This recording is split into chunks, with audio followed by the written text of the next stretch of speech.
ಓಂ ನಮೋ ಭಗವತೆ ವಾಸುದೇವಾಯ. ಎಲ್ರಿಗೂ ನಮಸ್ತೆ. ಇವತ್ತು ವಾಸುದೇವ ಆಸ್ಟ್ರೋ ಗೋಲ್ಡ್ ಯೂಟ್ಯೂಬ್ ಚಾನಲ್ಗೆ ನಿಮಗೆಲ್ಲ ಸ್ವಾಗತ.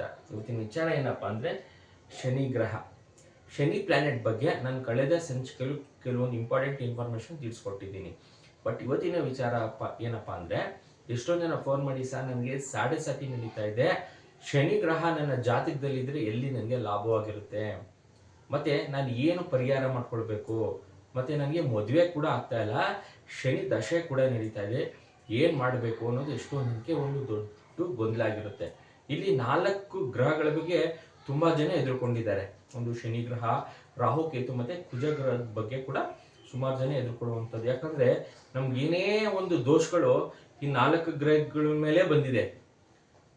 ಮೇಯ್ನಾಗಿ ಶನಿ ದಶ ಏನೋ ನಡೀತಾ ಇದೆ ಅಂದರೆ ಅಲ್ಲಿ ಸಾಡೆ ಸಾತಿ, ಕಾಳಸರ್ಪ ದೋಷ, ಈ ರಾಹು ಮತ್ತು ಕೇತುಗಳು ಮಧ್ಯೆ ಆಕ್ಸಿಸ್ ಜೊತೆ ಎಲ್ಲ ಗ್ರಹಗಳಿದ್ದಾಗ, ಮತ್ತು ಕುಜ ದೋಷ, ಇದರಿಂದ ಈ 4 ಗ್ರಹಗಳಿಂದ ನಮ್ಮ ಮದುವೆ ಏನಾದರೂ ನಿಧಾನ ಆಗ್ತಾ ಇದೆಯಾ, ಏನಕ್ಕೆ ನಮ್ಮ ಹಣಕಾಸಿನ ಸ್ಥಿತಿ ಕೂಡ ಉತ್ತಮವಾಗಿ ಆಗ್ತಿಲ್ಲ ಅನ್ನೋದು ಎಷ್ಟೊಂದು ಜನದ ಪ್ರಶ್ನೆ.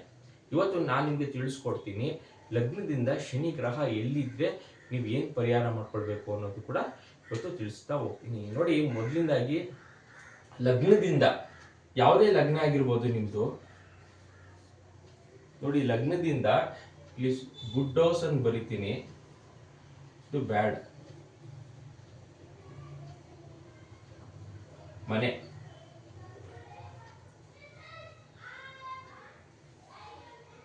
ಸುಮ್ಮನೆ ನೀವು ಯಾವುದೇ ಒಂದು ಲಗ್ನ ಆಗಿರ್ಬೋದು, ಅದು ಮೇಷ ಲಗ್ನ ಆಗಿರ್ಬೋದು, ವೃಷಭ ಲಗ್ನ, ವೃಶ್ಚಿಕ, ಮಿಥುನ ಲಗ್ನ, ಯಾವುದೇ ಒಂದು ಲಗ್ನ ಆಗಿರ್ಬೋದು, ಶನಿ ಎಲ್ಲಿ ಪಾಸಿಟಿವ್ನೆಸ್ ಕೊಡ್ತಾನೆ, ನಿಮ್ಗೆ ಅದೃಷ್ಟವಂತ ಮಾಡ್ತಾನೆ, ದುಡ್ಡು ಕಾಸಿನ ವಿಚಾರವಾಗಿ ಶ್ರೀಮಂತರು ಆಗಿರ್ತೀರ ಅನ್ನೋದು ಇವತ್ತು ಸ್ವಲ್ಪ ಬೇಸಿಕ್ ಆಗಿ ತಿಳಿಸ್ಕೊಡ್ತೀನಿ. ನೋಡಿ, ಲಗ್ನದಿಂದ ಗುಡ್ ಹೌಸ್ ಅಲ್ಲಿ, ಈಗ ಬ್ಯಾಡ್ ಹೌಸು ಲಗ್ನದಲ್ಲೇ ಇದ್ರೆ ಸ್ವಲ್ಪ ಮಂದ, ನೀವು ಏನೇ ಮಾಡ್ತಿದ್ರು ಸ್ವಲ್ಪ ಲೇಟ್ ಆಗಿ ಆಗ್ತಿರುವಂಥದ್ದು.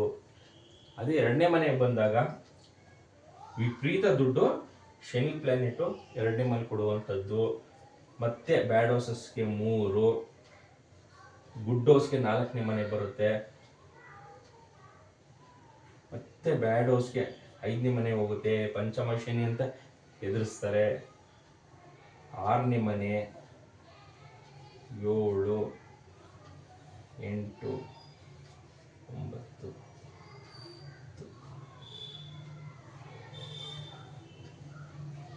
ಶನಿ ನಿಮ್ಮ ಜಾತಕದಲ್ಲಿ ಲಗ್ನದಿಂದ ಇಂಥ ಮನೆಗಳು ಕೂತ್ಕೊಂಡಾಗ ಕೆಲವೊಂದು ವಿಚಾರವಾಗಿ ನೆಗೆಟಿವ್ ಕೂಡ ಮಾಡುವಂಥದ್ದು.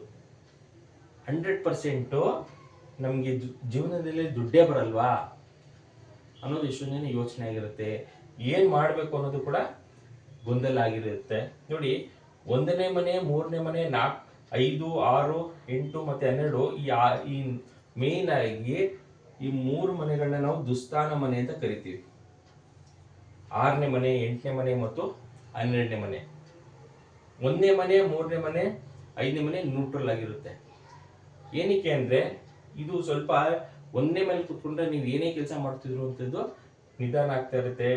3ನೇ ಮನೆಯಲ್ಲಿ ನಿಮ್ದು ಕಮ್ಯುನಿಕೇಶನ್ ಸ್ಕಿಲ್ ಇದ್ರೂ ಕಾಂಬಿನೇಷನ್ ಅಲ್ಲಿ 3, 5, 12 ತಗೊಂಡಾಗ ನೀವು ಏನೇ ಒಂದು ಕೆಲಸ ಮಾಡ್ತಿರ್ತೀರಾ, ಬಿಸ್ನೆಸ್ ಮಾಡ್ತಿರ್ತೀರಾ, ಪ್ರೋಗ್ರೆಸಿವ್ ಇರಲ್ಲ, ಸ್ವಲ್ಪ ಲಾಸ್ ಆಗ್ತಾ ಇರುತ್ತೆ. 5ನೇ ಮನೆ ಏನು ಮಾಡುತ್ತೆ ಅಂದರೆ ಸ್ಟಕ್ ಮಾಡುತ್ತೆ ದುಡ್ಡನ್ನ. ನೀವು ಯಾವುದೋ ಒಂದು ಪಾರ್ಟ್ನರ್ಶಿಪ್ಪಲ್ಲಿ ದುಡ್ಡು ಹಾಕಿರ್ತೀರಾ, ಅಥವಾ ಯಾರಿಗೋ ಒಂದು ನಂಬಿ ದುಡ್ಡು ಕೊಟ್ಟಿರ್ತೀರಾ, 5ನೇ ಮನೆ ಬಂದಾಗ ಅದು ಅಬ್ಸ್ಟ್ಯಾಕಲ್ಸ್ ಆಗುತ್ತೆ, ಯಾವುದೇ ಕಾರಣಕ್ಕೂ ರಿಟರ್ನ್ ದುಡ್ಡು ಬರಲ್ಲ. ಮತ್ತು ನಮಗೆ ಈಗ ಶನಿ ದಶ ನಡೀತಾ ಇದೆ, 6ನೇ ಮನೆಯಲ್ಲಿದೆ, ಮದುವೆ ವಿಚಾರಕ್ಕೆ ಸ್ವಲ್ಪ ನೆಗೆಟಿವು. 8ನೇ ಮನೆ ಅಬ್ಸ್ಟ್ಯಾಕಲ್ಸು, ನೀವು ಏನೇ ಮಾಡಿ ಜೀವನಗಳಲ್ಲಿ ಏಳು ಬೀಳು ಇದ್ದೇ ಇರುತ್ತೆ.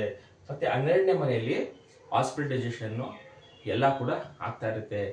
ಇದು ಕೆಲವೊಂದ್ಸಲ ನಮಗೆ ಪಾಸಿಟಿವ್ ಆಗಿ ಕನ್ವರ್ಟ್ ಆಗುತ್ತೆ. ಯಾರು ಈ ಆಧ್ಯಾತ್ಮಿಕ ಸ್ಪಿರಿಚುವಲ್ ಅಲ್ಲಿ ಇರ್ತಾರೆ, ಆಗ ಈ 6ನೇ ಮನೆ, 8ನೇ ಮನೆ, 12ನೇ ಮನೆ ಮತ್ತು 1, 3, 5 ಎಲ್ಲ ಪಾಸಿಟಿವ್ ಆಗಿ ಕನ್ವರ್ಟ್ ಆಗ್ತಾ ಇರುತ್ತೆ.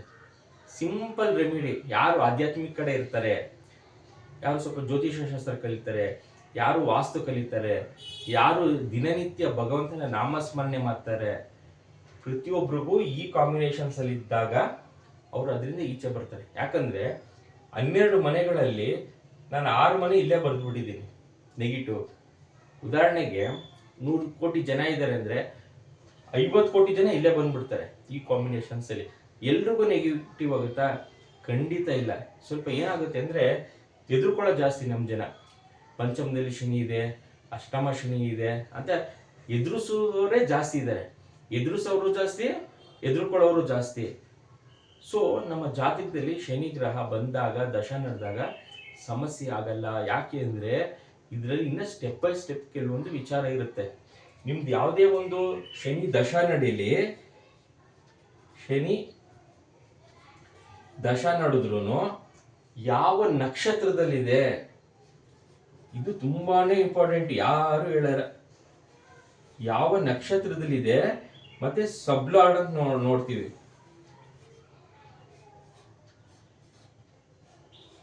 ಬರೀ ಶನಿ ಗ್ರಹ 1ನೇ ಮನೇಲಿದೆ ಮುಗೀತು, 8ನೇ ಮನೇಲಿದೆ ಅವನ ಲೈಫ್ ಸ್ಪಾಲ್ ಆಯ್ತು, 12ನೇ ಮನೆ ಇತ್ತು ಅವನ ಹಾಸ್ಪಿಟ್ಲಿಗೆ ಸೇರ್ಕೊಂಡ. ಅದಲ್ಲ, ಯಾವ ನಕ್ಷತ್ರದಲ್ಲಿದೆ ಶನಿ ಗ್ರಹ, ಅಲ್ಲಿ ಯಾವ ಗ್ರಹ ಇದೆ, ಅಲ್ಲೇನಾದ್ರು ಗುರು ಗ್ರಹ ಬಂದು 11ನೇ ಮನೆ ತಗೊಂಡಿದ್ಯಾ, ಇನ್ನೊಂದು ಸಬ್ಲಾರ್ಡ್ ಅಲ್ಲಿ ಶುಕ್ರ ಬಂದು ಅದು ಏನಾದ್ರು 11ನೇ ಮನೆ ತಗೊಂಡಿದ್ಯಾ ಅನ್ನೋದು ಯಾರು ಕೂಡ ಹೇಳಲ್ಲ. ಸೊ ಅದಕ್ಕೆ ಜ್ಯೋತಿಷ್ಯ ವಿಶ್ಲೇಷಣೆ ಮಾಡ್ಬೇಕಾದ್ರೆ ಎಷ್ಟೊಂದು ಜನಕ್ಕೆ ಅದು 1ನೇ ಮನೆ ಇದೆಯಾ ಅನ್ನೋದೇ ಎಷ್ಟೊಂದು ಜನಕ್ಕೆ ಗೊತ್ತಿರಲ್ಲ. ಜಾತಕದಲ್ಲಿ ಡಿಗ್ರಿ ವೈಸ್ ಅಲ್ಲಿ ನಾನು ಸುಮ್ಮನೆ ಬರ್ದಿದ್ದೀನಿ 1ನೇ ಮನೆಯಲ್ಲಿ ಇದ್ರೆ 2ನೇ ಮನೇಲಿ ಇದೆ ಅಂತ. ನೀವು horoscope ಹಾಕೊಂಡಾಗ day to time space ಯಾವುದೇ ಒಂದು ಪ್ಲೇ ಸ್ಟೋರ್ ಅಲ್ಲಿ ಹೋಗಿ ನೀವು ಡೌನ್ಲೋಡ್ ಮಾಡ್ಕೊಂಡು ಹಾಕೊಂಡಾಗ ಗ್ರಹಗಳು ಕುತ್ಕೊಳ್ಳುತ್ತೆ. ಶನಿ ಗ್ರಹ 3ನೇ ಮನೆಯಲ್ಲಿ ಇರ್ಬೋದು, 4ನೇ ಮನೆಯಲ್ಲಿ ಇರ್ಬೋದು. ಬಟ್ ಅದೇ ಮನೆಯಲ್ಲಿ ಇದೆಯಾ ಅನ್ನೋದು ಎಷ್ಟೊಂದು ಜನಕ್ಕೆ ಕನ್ಫ್ಯೂಷನ್. ಇಲ್ಲಿ ನಾನಿಲ್ಲ 11ನೇ ಮನೇಲಿ ಬರ್ದ್ಬಿಟ್ಟಿದ್ದೀನಿ, ನಾವು ಲಕ್ಕಿ ಅಂತ ನೀವು ಪಾಪ ನೀವು ಅನ್ಕೊಂಡಿರ್ತೀರಾ. ಬಟ್ ಡಿಗ್ರಿ ವೈಸ್ ಅಲ್ಲಿ ಅದು ಇನ್ನೊಂದು ಮನೆಗೆ 12ನೇ ಮನೆಗೆ ಸ್ಕಿಪ್ ಆಗೋಗಿರುತ್ತೆ. ಅದು ಒಂದು ವಿಚಾರನಾ. 2ನೇ ವಿಚಾರ ಯಾವ ನಕ್ಷತ್ರದಲ್ಲಿದೆ, 2ನೇ ವಿಚಾರ. 3ನೇ ವಿಚಾರ ಯಾವ ಉಪನಕ್ಷತ್ರದಲ್ಲಿದೆ. ಅದೆಲ್ಲ ಫಲ ಕೊಡ್ತಾ ಇರುತ್ತೆ ನಿಮ್ಮ ಲೈಫಲ್ಲಿ. ಅದಕ್ಕೆ ಎಷ್ಟೊಂದು ಜನ ಏನಕ್ಕೆ ಅಸ್ಟ್ರಾಲಜರ್ಸ್ ನಂಬಲ್ಲ ಅಂದ್ರೆ, ಇಷ್ಟೊಂದು ವಿಚಾರ ಇದ್ದಾಗ ಕೆಲವೊಬ್ರು ಅಸ್ಟ್ರಾಲಜರ್ಸ್ ಏನ್ ಮಾಡ್ತಾರೆ, ನಿನ್ನ ಜಾತಕದಲ್ಲಿ 11ನೇ ಮನೆ ಇದೆ, ನೀನು ಲಕ್ಕಿ ಅಂದ್ಬಿಡ್ತಾನೆ. ಪಾಪ ನಕ್ಷತ್ರದಲ್ಲಿ ಸಮಸ್ಯೆ ಕೊಡ್ತಾ ಇರುತ್ತೆ, ಉಪನಕ್ಷತ್ರದಲ್ಲಿ ಕೂಡ ಸಮಸ್ಯೆ ಕೊಡ್ತಾ ಇರುತ್ತೆ. ಮತ್ತೆ ಇಲ್ಲದವ್ರೆ ಎದುರಿಸ್ಬಿಡೋದು, 8ನೇ ಮನೆಯಲ್ಲಿದೆ, 12ನೇ ಮನೆಯಲ್ಲಿದೆ, ನಿನ್ನ ಲೈಫು ಸ್ಪಾಯ್ಲ್ ಆಗುತ್ತೆ, ಇನ್ನು 19 ವರ್ಷ ನಿನ್ನ ಕಥೆನೂ ಮುಗ್ದೋಯ್ತು ಅಂತ ಅವ್ರು ಚೆನ್ನಾಗಿ ಅಭಿವೃದ್ಧಿ ಆಗೋರ್ನು ಕೂಡ ಮಾನಸಿಕವಾಗಿ ಡಿಪ್ರೆಸ್ ಮಾಡುವಂಥದ್ದು. ಈ ರೀತಿ ಆದಾಗ ಏನಾಗುತ್ತೆ, ಚೆನ್ನಾಗಿರೋ ಗ್ರಹಗಳಿಗೆ ನಾವು ದಾನ ಮಾಡಕ್ಕೆ ಶುರು ಮಾಡ್ತೀವಿ. 11ನೇ ಮನೆಯಲ್ಲಿ ಇರುತ್ತೆ ನಿಮ್ಮ ಜಾತಕದಲ್ಲಿ ಶನಿ ಗ್ರಹ ಏನಾದ್ರು 11ನೇ ಮನೆಯಲ್ಲಿ ಇದ್ರೆ ನೀವು ಯಾವುದೇ ಕಾರಣಕ್ಕೂ ದೇವಸ್ಥಾನಕ್ಕೆ ಕಪ್ಪೆಳ್ಳಾಗ್ಲಿ ಎಳ್ಳೆಣ್ಣೆ ಆಗ್ಲಿ ದಾನ ಮಾಡೋ ಅವಶ್ಯಕತೆ ಇಲ್ಲ. ಯಾಕಂದ್ರೆ ಲಾಭಸ್ಥಾನದಲ್ಲಿ ಇದೆ. ಯಾವಾಗ ನೆಗೆಟಿವ್ ಓಸಸ್ ಇರುತ್ತೆ 8ನೇ ಮನೆಯಲ್ಲೋ 12ನೇ ಮನೆಯಲ್ಲೋ, ಅವಾಗ ನೀವು ಹೋಗಿ ದೇವಸ್ಥಾನಕ್ಕೆ, ಅದರಲ್ಲೂ ಮೇನ್ ಆಗಿ ದೇವಸ್ಥಾನಕ್ಕಿನ್ನ ಬಡವ್ರಿಗೆ ದಾನ ಮಾಡಬೇಕಾಗುತ್ತೆ. ಇದು ಕೂಡ ಎಷ್ಟೋ ಜನ ತಪ್ಪು ತಿಳ್ಕೊಂಡಿರ್ತಾರೆ. ನಮ್ಮಲ್ಲಿ ಇರುವಂತ ಸಮಸ್ಯೆಗೆ ದೇವಸ್ಥಾನ ಕೊಡ್ಬೇಕಾ ಅಂತ. ಖಂಡಿತ ಇಲ್ಲ, ಬಡವ್ರಿಗೆ ದಾನ ಮಾಡಬೇಕಾಗುತ್ತೆ. ಇದನ್ನ ನಾವು ಜ್ಯೋತಿಷ್ಯ ಶಾಸ್ತ್ರದಲ್ಲಿ ಮೇನ್ ಆಗಿ ತಿಳ್ಕೊಳ್ಬೇಕು. ಅವರು ಕಾಂಬಿನೇಷನ್ಸ್ ಬಂದಾಗ ಅದ್ರ ಫಲ ಅಂತ ಕೊಡ್ತಿರ್ತಾರೆ. 6ನೇ ಮನೆ ಬಂದಾಗ ನಿಮ್ಮ ಜಾತಕದಲ್ಲಿ ಡಿಗ್ರಿ ವೈಸ್ ಅಲ್ಲೇ 6ನೇ ಮನೆಯಲ್ಲಿದೆ, ಅದು ದಶ ನಡೀತಾ ಇದೆ ಅಂದ್ರೆ ನಿಮ್ಮ ಮದುವೆ ವಿಚಾರ ಸ್ವಲ್ಪ ಡಿಲೇ ಆಗ್ತಾ ಇರುತ್ತೆ. ಪಾಸಿಟಿವ್ ಇರೋ ಗ್ರಹಗಳನ್ನ ನಾವು ಮಂತ್ರ ಪಠನೆ ಮಾಡಲೇಬೇಕಾಗುತ್ತೆ. ನೆಗೆಟಿವ್ ಇರೋ ಗ್ರಹಗಳಿಗೆ ನೆಗೆಟಿವ್ ಆಗಿ ಇರುವಂತ ಉಂಗ್ರ, ರುದ್ರಾಕ್ಷಿ ಮಂತ್ರ ಪಠನೆ ಮಾಡಿದ್ರೆ ನಮ್ಗೆ ಇನ್ನ ನೆಗೆಟಿವ್ ಮಾಡ್ಬಿಡುತ್ತೆ. ಅದರಲ್ಲೂ ನಾವು ಪಾಪಗ್ರಹಗಳು ಅಂತ ಕರೆಯುವಂತೆ ಶನಿ ಗ್ರಹ, ರಾಹು, ಕೇತು ಮತ್ತೆ ಕುಜ ಗ್ರಹಗಳಿಗೆ ಅದು ನೆಗೆಟಿವ್ ಇದ್ದಾಗ ನಾವು ಸೈಲೆಂಟ್ ಆಗಿ ಬಡವರಿಗೆ ದಾನ ಮಾಡ್ತಾ ಇರ್ಬೇಕು, ಜಾಸ್ತಿ ಮಾತಾಡಬಾರ್ದು. ಇಲ್ಲಿ ಈ ಗ್ರಹಗಳು ಸರಿ ಇಲ್ಲ ಅಂತ ನಾವು ಊರು ತುಂಬಾ ಹೇಳ್ಕೊಂಡು ಹೋದ್ರೆ ನಿಮ್ಗೆ ಇನ್ನ ಸಮಸ್ಯೆ ಜಾಸ್ತಿ ಮಾಡ್ತಾರೆ. ನಿಮ್ಗೆ ಲೈಫಲ್ಲಿ ತಲೆ ಎತ್ತಕ್ಕೆ ಆಗಲ್ಲ. ಆ ರೀತಿ ಸಮಸ್ಯೆ ನೀವು ಅನುಭವಿಸ್ಬೇಕಾಗುತ್ತೆ. ಮೊದಲನೇದಾಗಿ ನಾವು ತಿಳ್ಕೊಳ್ಬೇಕಾಗಿರುವಂಥದ್ದು, ನಿಮ್ಗೀಗ ಯಾವುದೇ ಸಾಡೆ ಸಾತಿ ನಡೀಲಿ, ಅಷ್ಟಮ ಶನಿ ನಡೀಲಿ, ಪಂಚಮ ಶನಿ ನಡೀಲಿ, ಪರವಾಗಿಲ್ಲ. ಮೊದಲನೇದಾಗಿ ಶನಿ ಗ್ರಹ ಎಲ್ಲಿದೆ ಅನ್ನೋದು ತಿಳ್ಕೊಳ್ಬೇಕು. ಅದು ಡಿಗ್ರಿ ವೈಸ್ ಅಲ್ಲೇ ತಿಳ್ಕೊಳ್ಬೇಕು. ಗುಡ್ ಹೌಸಸ್ ಅಲ್ಲಿ ಇದ್ಯಾ, ನೀವು ಸುಮ್ಮನೆ ಇದ್ಬಿಟ್ರೆ ಸಾಕು, ಶನಿ ಗ್ರಹನೇ ನಿಮ್ಗೆಲ್ಲ ಕೊಡ್ತಾ ಇರುತ್ತೆ. ನಿಮ್ಮ ಪೂರ್ವ ಪುಣ್ಯದ ಏನೇನು ಕರ್ಮಾನುಸಾರ ಇರುತ್ತೆ ಅದೇ ನಿಮ್ಗೆ ಕೊಡ್ತಾ ಇರುತ್ತೆ. ಅದೇ ಬ್ಯಾಡ್ ಹೌಸಸ್ ಅಲ್ಲಿ ಇದೆಯಾ, ಸೈಲೆಂಟ್ ಆಗಿ ದಾನ ಮಾಡ್ತಾ ಇರ್ಬೇಕು. ಯಾವ್ದು ಗುಡ್ ಹೌಸ್ ಅಲ್ಲಿ ಇದೆ, ಯಾವ ಗ್ರಹ ಇದ್ರೂ ಆಗಿರ್ಬೋದು, ರಾಹು ಆಗಿರ್ಬೋದು, ಕುಜ ಗ್ರಹ ಆಗಿರ್ಬೋದು, 2ನೇ ಮನೆಯಲ್ಲಿ ಯಾವ್ದಿದೆ, 7ನೇ ಮನೇಲಿ ಯಾವ್ದಿದೆ, 11ನೇ ಮನೇಲಿ ಯಾವ್ದಿದೆ, 9ನೇ ಮನೇಲಿ ಯಾವ್ದಿದೆ, ಆ ಗ್ರಹಕ್ಕೆ ಸಂಬಂಧಪಟ್ಟಿರುವಂಥದ್ದು ಮಂತ್ರ ಪಠನೆ ಉಂಗ್ರ ರುದ್ರಾಕ್ಷಿ ಮಾಡಿದ್ರೆ ಆಗ ಶನಿ ಗ್ರಹ ಸೈಲೆಂಟ್ ಆಗಿರ್ತಾರೆ ಇವರು ಕೂಡ. ನೀವೇನಾದ್ರೂ ನನ್ನ ಜಾತಕದಲ್ಲಿ ಶನಿ ಸಮಸ್ಯೆ ಇದೆ ಅಂತ ಎಲ್ಲಾ ಅಸ್ಟ್ರಾಲಜರ್ಸ್ನ ಕೇಳುವಂಥದ್ದು, ಸುಮ್ಮನೆ ದಾನ ಮಾಡುವಂಥದ್ದು, ಈ ರೀತಿ ಎಲ್ಲ ಮಾಡಕ್ ಹೋದ್ರೆ ನಿಮ್ಮ ಸಮಸ್ಯೆಯನ್ನ ನೀವೇ ಜಾಸ್ತಿ ಮಾಡ್ಕೊಳ್ತೀರಾ. ಫಸ್ಟ್ ಡಿಗ್ರಿ ವೈಸಲ್ಲಿ ಎಲ್ಲಿದೆ ಅನ್ನೋದು ನೋಡ್ಕೊಳ್ಬೇಕು, ಯಾವ ನಕ್ಷತ್ರದಲ್ಲಿ ಶನಿ ಗ್ರಹ ಇದೆ ಅಂತ ನೋಡ್ಕೊಳ್ಬೇಕು, ಮತ್ತು ಯಾವ ಉಪನಕ್ಷತ್ರದಲ್ಲಿ ಇದೆ ಅಂತ ನೋಡ್ಕೊಳ್ಬೇಕು. ಈಗ ನಿಮ್ದು ಯಾವುದೋ ಒಂದು ಊರ ಹೆಸರು ಹೇಳ್ತೀರಾ, ಮೈಸೂರು, ಬೆಂಗಳೂರು, ಅದೇ ನಿಮ್ಮ ಐಡೆಂಟಿಟಿನಾ? ಯಾವ ಏರಿಯಾ ಅನ್ನೋದು ಬೇಕು, ಯಾವ ರೋಡು ಅನ್ನೋದು ಬೇಕು, ನಿಮ್ಮ ಮನೆಯ ಡೋರ್ ನಂಬರ್ ಬೇಕಾಗುತ್ತೆ, ಅದು ನಿಮ್ದೊಂದು ಐಡೆಂಟಿಟಿ. ನಿಮ್ಮ ಹೆಸರು ಹೇಳ್ಬಿಟ್ಟು ಮೈಸೂರು ಅಂದ್ಬಿಟ್ರೆ ಅಥವಾ ಬೆಂಗಳೂರು ಅಂದ್ಬಿಟ್ರೆ ನಿಮ್ಮ ಐಡೆಂಟಿಟಿ ಆಗಲ್ಲ. ಅದೇ ರೀತಿ ಶನಿ ದಶ ಒಂದು ಊರು ಇದ್ದಂಗೆ, ಅದ್ರ ಒಳಗಡೆ ಯಾವ ಏರಿಯಾ, ಅದ್ರೊಳಗಡೆ ನಿಮ್ಮ ಮನೆ ಯಾವ ರೀತಿ ಇದೆ ಅಂತ ತಿಳ್ಕೊಂಡು ಅಂತಂದ್ರೆ ಸಬ್ಲಾಡು ಉಪನಕ್ಷತ್ರ, ಈ ರೀತಿ ಸ್ಟೆಪ್ ಬೈ ಸ್ಟೆಪ್ ಹೋಗ್ಬೇಕಾಗುತ್ತೆ. ಅಲ್ಲಿ ನಿಮಗೆ ಪಾಸಿಟಿವ್ನೆಸ್ ಕೊಡ್ತಾ ಇರುತ್ತೆ. ಮೇಲ್ನೋಟಿಗೆ 8ನೇ ಮನೇಲಿ ಇದ್ರೂ, ಅಷ್ಟಮ ಶನಿ ಇದ್ರೂ, ಪಂಚಮ ಶನಿ ಇದ್ರೂ ನಿಮಗೆ ಶನಿ ಗ್ರಹ ಒಳ್ಳೇದೇ ಮಾಡ್ತಾ ಇರುತ್ತೆ. ಈ ರೀತಿ ನಾವು ಸ್ಟೆಪ್ ಬೈ ಸ್ಟೆಪ್ ನೋಡ್ಕೊಳ್ತಾ ಹೋಗ್ಬೇಕಾಗುತ್ತೆ. ಸುಮ್ಮನೆ ಜನ ಏನಾಗಿದ್ರೆ ಪ್ಯಾನಿಕ್, ಟೆನ್ಷನ್ ಆಗುವಂಥದ್ದು ಅಷ್ಟೇ. ಸಾಡೆ ನಡೀತಾ ಇದೆ, ಪಂಚಮ ಶನಿ ನಡೀತಾ ಇದೆ, ಮತ್ತೆ ಗ್ರಹಗಳು ಎಲ್ಲಿ ಕರೆಕ್ಟಾಗಿ ಕೂತಿದೆ ಅನ್ನೋದೇ ಗೊತ್ತಿರಲ್ಲ ಜನಗಳಿಗೆ. ನೀವು 50 ವರ್ಷ ಆಗಲಿ 70 ವರ್ಷ ಆಗಿರ್ಲಿ, ಪಾಪ ನಿಮ್ಗೆ ಏನೋ ಒಂದು ಬರ್ಕೊಟ್ಟಿರ್ತಾರೆ ಆ ಕಾಲದಲ್ಲಿ, ಇವತ್ತು ಅದನ್ನೇ ಇಟ್ಕೊಂಡು ಕೂತಿರ್ತೀರ. ಶನಿ ಈಗ ಉದಾಹರಣೆಗೆ ಮೇಷ ಲಗ್ನ, ಇಲ್ಲಿಂದ ಕೌಂಟ್ ಮಾಡ್ಕೊಂಡ್ರೆ ಶನಿ ಬಂದು 12ನೇ ಮನೆ ಕೂತ್ಬಿಟ್ಟಿದೆ. 50 ಇಯರ್ಸ್ ಬ್ಯಾಕ್ ಪಾಪ ಆಗ ಕೌಂಟ್ ಮಾಡಿ ಇಲ್ಲಿ ಬರುತ್ತೆ ಅಂತ ಕೊಟ್ಟಿರ್ತಾರೆ. ಅದು ಡಿಗ್ರಿ ವೈಸಲ್ಲಿ 11ನೇ ಮನೆ ಫಲನೇ ಕೊಡ್ತಾ ಇರುತ್ತೆ. ಲಗ್ನದಿಂದ ಕೌಂಟ್ ಮಾಡಿದ್ರೆ ಕುಂಭರಾಶಿಯಲ್ಲಿ ಕೂತ್ಕೊಂಡು 11ನೇ ಮನೆ ಡಿಗ್ರಿ ವೈಸಲ್ಲೇ ನಿಮಗೆ ನಾನು ಒಳ್ಳೇದು ಮಾಡ್ತೀನಿ ಅಂತ ಹೇಳಿರುತ್ತೆ. ನಾವು 50 ಇಯರ್ಸ್ ಇಂದನು ಶನಿ ಸರಿ ಇಲ್ಲ 12ನೇ ಮನೇಲಿದೆ, ಶನಿ ಗ್ರಹ ಸರಿ ಇಲ್ಲ ಅಂತ 12ನೇ ಮನೇಲಿ ಇದ್ರೆ ಅಂದ್ರೆ ಶನಿ ಗ್ರಹ ಪಾಸಿಟಿವ್ ಆಗಿದ್ರು ನಿಮ್ಗೆ ಒಳ್ಳೇದು ಮಾಡಲ್ಲ. ಯಾಕೆ ಅಂದ್ರೆ ನಾವೇ ಒಬ್ರು ಯಾವ್ದಾದ್ರು ಒಂದು ವ್ಯಕ್ತಿಗೆ ಅವ್ನು ಒಳ್ಳೇದು ಮಾಡ್ಲಿ ಕೆಟ್ಟದ್ ಮಾಡ್ಲಿ ನೀನ್ ಸರಿ ಇಲ್ಲ ಅಂದ್ಬಿಟ್ರೆ ಒಡೆಕೆ ಬಂದ್ಬಿಡ್ತಾನೆ. ಅಂತ ಸಮಯದಲ್ಲಿ ಒಂದು ಗ್ರಹಗಳ ಬಗ್ಗೆ ನಾವು ಮಾತಾಡ್ಬೇಕು ಅಂದ್ರೆ ಒಂದು ನಾವು ತಿಳ್ಕೊಳ್ಬೇಕು, ಅಥವಾ ಮಾತಾಡಬಾರ್ದು, ಎರಡರಲ್ಲೊಂದು ಮಾಡ್ಬೇಕಾಗತ್ತೆ.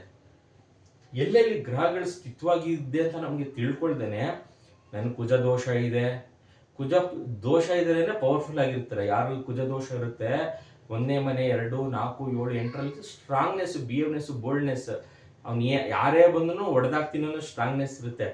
ಅದು ಆ ಕಾಲದಲ್ಲಿ ಹೆಣ್ಮಕ್ಳಿಗೆ ಇರಬಾರ್ದು, ಸ್ವಲ್ಪ ಸ್ಟ್ರಾಂಗ್ ಇರ್ತಾರೆ ಅಂದ್ಬಿಟ್ಟು ಆಗ ನಿಷಿದ್ಧ ಮಾಡಿದ್ರೆ ಅಷ್ಟೇ.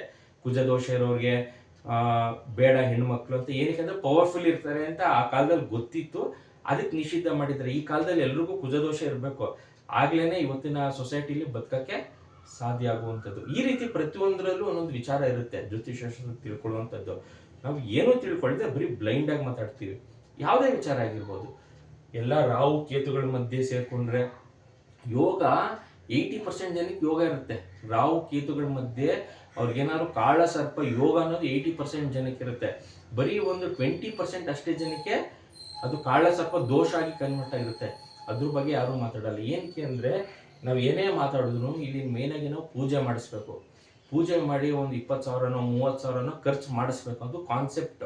ಕೆಲವೊಬ್ರು ವಿಚಾರದಲ್ಲಿ ಕೆಲವೊಬ್ರು ಐನೋರ್ಗಳು ಹೇಳೇ ಬಿಡ್ತಾರೆ, ಈ ದೋಷಕ್ಕೆ ಇದು ಪರಿಹಾರ 35,000 ಫೀಸ್ ಇರುತ್ತೆ, ಅದನ್ನ ಕೊಡಿ ಅಂತ. ಸೊ ಅದನ್ನ ಕೊಟ್ರೆ ನಿಮ್ದು ಏನಾದ್ರು ಹೋಗುತ್ತಾ ಕಾಂಬಿನೇಷನ್ಸ್ ಅಲ್ಲಿ? ಖಂಡಿತ ನಿಮ್ದು ನೆಗೆಟಿವ್ ಹೋಗಲ್ಲ. ನೀವು ಏನ್ ಮಾಡ್ತೀರಾ, ಮಂತ್ರ ಪಠನೆ, ಯಾವ ಉಂಗುರ ಧರಿಸ್ಕೊಳ್ತೀರಾ, ಯಾವ ರುದ್ರಾಕ್ಷಿ ಧರಿಸ್ಕೊಳ್ತೀರಾ, ಯಾವ ಕ್ರಿಸ್ಟಲ್ಸ್, ಇದೆಲ್ಲ ಪಂಚಭೂತಗಳಲ್ಲಿ ಆಗುವಂಥದ್ದು. ಜೇಮ್ ಸ್ಟೋನ್ಸ್ ಇರ್ಬೋದು, ಯಾವುದು ಮ್ಯಾನ್ ಮೇಡ್ ಅಲ್ಲ, ಅದು ರುದ್ರಾಕ್ಷಿ ಮ್ಯಾನ್ ಮೇಡ್ ಅಲ್ಲ, ಕ್ರಿಸ್ಟಲ್ಸ್ ಮ್ಯಾನ್ ಮೇಡ್ ಅಲ್ಲ. ಇಂಥ ವಸ್ತುಗಳನ್ನ ನೀವು ಯಾವಾಗ ನಿಮ್ಮ ಪಾಸಿಟಿವ್ ಇರುವಂಥ ಗ್ರಹಗಳಿಗೆ ಧಾರಣೆ ಮಾಡ್ಕೊಳ್ತೀರಾ ಆಗ ನಿಮಗೆ ಬೆನಿಫಿಟ್ ಸಿಗ್ತಾ ಹೋಗುತ್ತೆ. ಸುಮ್ಮನೆ ಊರು ತುಂಬ ನೆಗೆಟಿವ್ ಇದೆ ಅಂತ ಹೇಳ್ಕೊಂಡು ಬರೋದ್ರಿಂದ ಯಾವುದೇ ರೀತಿಯ ಸಮಸ್ಯೆ ಇಲ್ಲ. ಒಂದು ಏನಾಗುತ್ತೆ ಅಂದರೆ ಪೇರೆಂಟ್ಸ್ಗೆ ಇದು ಗೊತ್ತಿರಲ್ಲ, ಪೋಷಕರಿಗೆ. ಒಂದು ಅವ್ರ ಜಾತಕದ ಬಗ್ಗೆ ಅವ್ರು ತಿಳ್ಕೊಂಡಿರಲ್ಲ, ಎರಡನೇದು ಮಕ್ಳ ಜಾತಕದ್ದು ಅವ್ರು ತಿಳ್ಕೊಂಡಿರಲ್ಲ, ಸುಮ್ಮನಾದ್ರೂ ನೆಗೆಟಿವ್ ಆಗಿದೆ. 6ನೇ ಮನೆ ಅಂತ ನಾವು ಅನ್ಕೊಂಡಿರ್ತೀವಿ, ಶನಿ 6ನೇ ಮನೇಲಿ ಕುತ್ಕೊಂಡು ಮದುವೆ ಕಟ್ ಮಾಡ್ತಿರುತ್ತೆ ಅಂತ. ಡಿಗ್ರಿ ವೈಸಲ್ಲಿ ಏನಾದ್ರು 7ನೇ ಮನೇಲಿ ಕುತ್ಕೊಬಿಟ್ಟಿದ್ರೆ ಅದು ಮುಂದಿನ ಮನೆಗೆ ಶನಿ ಗ್ರಹನೇ ಮದುವೆ ಮಾಡುವಂಥದ್ದು. ಆ ಗ್ರಹಕ್ಕೆ ನಾವು ಉಂಗುರ ರುದ್ರಾಕ್ಷಿ ಮಂತ್ರ ಪಠನೆ ಮಾಡಿ ಅಂತ ಹೇಳ್ತೀವಿ. ಫಸ್ಟ್ ನಾವು ಇದನ್ನ ತಿಳ್ಕೊಳ್ಬೇಕು, ಯಾವ ಪ್ಲಾನೆಟ್ ಎಲ್ಲಿದೆ, ಅದ್ರ ಮೇಲೆ ವಿಶ್ಲೇಷಣೆ ಭಾಗನೇ ಬೇರೆ. ಫಸ್ಟು ಜಾತಕದಲ್ಲಿ ತಿಳ್ಕೊಳ್ಳುವಂಥ ವಿಚಾರಗಳೇ ಬೇರೆ ಆಗಿರುತ್ತೆ. ನಾವು ಮೇಲ್ನೋಟಕ್ಕೆ ಯಾವ ಗ್ರಹಗಳಿಗೂ ಬೈಯೋ ಅಧಿಕಾರ ನಮ್ಗಳಿಗೆ ಇರಲ್ಲ ಮನುಷ್ಯರಿಗೆ.